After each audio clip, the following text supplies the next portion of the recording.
నమస్తే, welcome to great Andhra. Nageswara Rao ప్రసిద్ధి చెందిన స్టూవర్ట్పురం దొంగ అతని బయోపిక్ ఈ చిత్రం. ఏమాత్రం సెంటిమెంట్ లేని తన నుంచి ఒక రాబిన్హుడ్ తరహాగా మారి తన ప్రాంతాన్ని ఎలా సంస్కరించాడన్నది ఇతివృత్తం. అసలు విషయం ఏంటో చూద్దాం. 1956లో 8 ఏళ్ల నాగేశ్వరరావు ఒక దొంగతనం చేసే క్రమంలో తండ్రి తలనే నరికేసి పారిపోతాడు. అంత పాశవికమైన మనస్తత్వం అతనిది. బెజ్జల ప్రసాద్ నాజర్ అప్పటికే స్టూవర్ట్పురంలో దొంగల గురువు. అతని దగ్గర శిష్యరికం చేస్తాడు. ఎదిగాక ఆ ప్రాంతం మీద పట్టున్న నాయకుడికి ఎదురు నిలిచి తన ఉనికి చాటుకుంటాడు. దొంగతనాలు, దోపిడీలు చేస్తూ పోలీసుల్ని చంపుతూ జీవించే అతను సారా అంటే నూపూర్ సనన్ అనే అమ్మాయితో ప్రేమలో పడతాడు. అతని నేరపూరిత జీవితం వల్ల ఆమెను కోల్పోతాడు. ఏ నేరం చేసే ముందైనా అతనికి చెప్పి చేయడం అలవాటు. అలా ప్రధాని ఇందిరాగాంధీ ఇంట్లో చొరపడి ఒక వస్తువు కాజేసి ఆమె దృష్టిని ఆకర్షిస్తాడు. ఆ పని చేయడం వెనుక నాగేశ్వరరావు ఉద్దేశం ఏంటనేది చివరికి తెలుస్తుంది. బయోపిక్ తీయడం ఆషామాషి కాదు. రాజ్ కుమార్ హిరానీ సైతం అంటే సంజు విషయంలో తడబడి మంచి ఎమోషనల్ స్టోరీగా మలచలేకపోయాడు. బయోపిక్స్కి కమర్షియల్ వాల్యూ తీసుకొస్తూ మహానటితో చక్కని ఫార్మాట్ని పరిచయం చేసిన దర్శకుడు నాగశ్విన్. నిజ జీవితంలో సదరు పాత్ర మనస్తత్వం ఏదైనా, జరిగిన సంఘటనలు ఏవైనా అవన్నీ తెర మీదకి వచ్చేసరికి ఎలా ఉంటాయనేది వర్కౌట్ చేయాలి. నిజం చెప్పడం సినిమా ఉద్దేశం కాదు, ప్రేక్షకుడికి అనుభూతిని మిగల్చడమే అనేది ప్రూవ్ చేసిన చిత్రం మహానటి. ఆ క్రమంలో కొన్ని వక్రీకరించినా, కొన్ని మినహాయించినా తప్పు కాదు. కానీ ఈ టైగర్ నాగేశ్వరరావు బయోపిక్ విషయంలో ఆ ఫార్మాట్ ఫాలో అవ్వలేదు.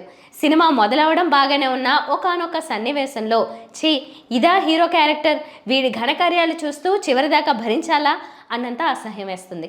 బాల్యంలోనే తండ్రి తల నరికిన పాత్రని హీరో అనుకోమంటే తర్వాత అతనిలో జరిగిన మార్పుని చూపించే క్రమంలో గుండెని పిండాలి.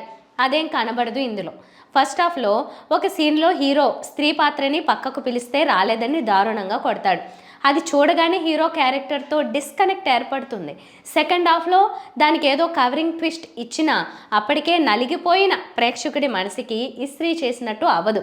నాగేశ్వరరావు సెక్యూరిటీ కన్నుగప్పి ప్రధాని ఇందిరాగాంధీ ఇంట్లో చొరబడ్డం, ఆమె కర్చీఫ్ దొంగతనం చేయడం లాంటివి కథలుగా చలామణిలో ఉండొచ్చు. అందులో సహేతుకత ఎంతున్నా లేకపోయినా తెర మీద చూస్తున్నప్పుడు కన్విన్సింగ్గా అనిపించాలి. అంతే తప్ప ట్రోలింగ్ చేసే విధంగా తయారవకూడదు కదా. హిందీ వాడైన investigation bureau chief Anupam Kher మారువేషంలో స్టూవర్ట్పురంలో చేరి ఆ జనం మధ్య ఉంటుంటాడు. అప్పటి వరకు తెలుగే రానివాడు ఒంగోలు యాసలో మాట్లాడేయడం విడ్డూరమే. ఈ కథ ఇద్దరు చెప్పే ఫ్లాష్ బ్యాక్స్ రూపంలో నడుస్తుంది. ఫస్ట్ హాఫ్ మురళీ శర్మ చెబితే సెకండ్ హాఫ్లో ఫ్లాష్ బ్యాక్ నాసర్ చెప్తాడు. దీనివల్ల ఫస్ట్ హాఫ్లో చనిపోయిన కొన్ని విలన్ పాత్రలు సెకండ్ హాఫ్లో కూడా దర్శనమిస్తాయి. దాంతో కథ ముందుకు వెళ్ళడం లేదన్న ఫీలింగ్తో అక్కడక్కడే తిరుగుతూ చికాకు పెడుతున్నట్టు ఉంటుంది. అస్సలు బాగాలేదు సినిమానైతే, అస్సలు నాకు నచ్చలేదు. సినిమానైతే నచ్చలేదు. రవితేజ ఇన్ని సినిమాల కంటే ఈ సినిమానైతే వరస్ట్, చెత్త అంటే చెత్త మూవీ. అస్సలు నచ్చలేదు నాకైతే సినిమా.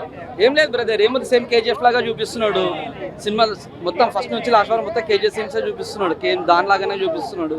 అలాగే ఫస్ట్ హాఫ్లో అయిపోయింది అనుకున్న లవ్ ట్రాక్ సెకండ్ హాఫ్ మధ్యలో సెకండ్ హీరోయిన్ ఎంట్రీతో మళ్ళీ మొదలవుతుంది. ఆమెలో డ్రామా ప్రేక్షకుల సహనాన్ని పరీక్షించడానికి తప్ప దేనికి పనికిరాదు. ఇది ఖచ్చితంగా స్క్రీన్ ప్లే లోపం. అప్పటి వరకు పీరియడ్ బ్యాక్డ్రాప్ లుక్లో దొంగలా కనపడే నాగేశ్వరరావు అమ్మాయితో లవ్లో పడగానే మోడర్న్ ప్యాంటు షర్టుతో కనపడమే కాకుండా కాలేజీలో స్టెప్లేసి డాన్సులు కూడా చేస్తాడు. ఇంతకంటే నాన్ సింక్ మరొకటి ఉండదు. ఈ స్టూవర్ట్పురం బ్యాక్డ్రాప్లో అక్కడక్కడే నడిచే కథ చూస్తుంటే ఒక దశలో ఆచార్యలో పాదఘట్టం ట్రాక్ చూసిన అనుభూతి గుర్తొస్తుంది. ఎన్ని లోపాలున్నా బ్యాక్గ్రౌండ్ స్కోర్లో పట్టుంటే భరించవచ్చు, కానీ అది దయనీయంగా ఉంది. ఎక్కడా ఉత్కంఠ కలగకుండా జాగ్రత్త పడుతూ కొట్టాడు సంగీత దర్శకుడు. రవితేజ నటన ఎప్పటిలాగానే ఉంది తప్ప ఈ పాత్రలో కొత్త మెరుపులేవి చూపించలేదు. ఫ్లాష్ బ్యాక్లో గ్రాఫిక్స్ సాయంతో చూపించిన రవితేజ యంగ్ లుక్ బాగుంది. అయితే అతని క్యారెక్టర్ స్కెచ్చే సరిగ్గా లేక రక్తి కట్టించదు. సారా పాత్రలో నూపూర్ సనన్ ఇప్పటి రవితేజ అసలు వయసుకి సరిపోయే లుక్లో ఉంది.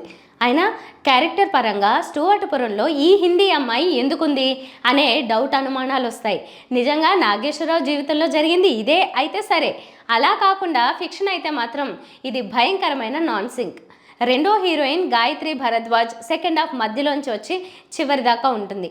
ఈమెదే కాస్త లెంత్ ఉన్న పాత్ర, పర్వాలేదు, బాగానే చేసింది. రేణుదేశాయికి హేమలత లవణం పాత్ర ఇచ్చారు. ఆమె వల్ల ఒనగూరిన కొత్త ప్రయోజనం అయితే ఏమీ లేదు. లాంగ్ బ్రేక్ తర్వాత నటించినట్టు తెలియాలనేమో, ఆమె మొదటి సినిమానేమో అనిపించేలా పెద్దగా హావభావాలు పలకకుండా నటించింది. నాజర్, అనుపమ్ ఖేర్, జిషు సేన్ గుప్తా అందరూ ఓకే. టెక్నికల్గా గ్రాఫిక్స్ రిచ్గా లేకపోయినా ఈ కథకి సరిపోయేలా ఉన్నాయి. కెమెరా తదితర విభాగాలు ఓకే. ప్రధానమైన సమస్యల స్క్రిప్ట్లోనే ఉంది. మంచి నిర్మాత ఒక పీరియడ్ బ్యాక్డ్రాప్ స్టోరీ చెప్పే అవకాశం ఉన్నప్పుడు దానిని సద్వినియోగపరచుకోలేకపోయాడు దర్శకుడు. సినిమా ముగిసేసరికి టైగర్ నాగేశ్వరరావు మీద సింపతి రాదు. ఎందుకంటే తనని తానే ఎరగా వేసుకుని తన ప్రాంతాన్ని సంస్కరించాడు అని రాసుకున్న ట్రాక్ హాస్యాస్పదంగా ఉంది తప్ప కన్విన్సింగ్గా లేదు. నిజంగా జరిగింది అదే అని వాదిస్తే ఆ నిజాన్ని సినిమాగా సరిగ్గా తీయలేదనే చెప్పాల్సి వస్తుంది.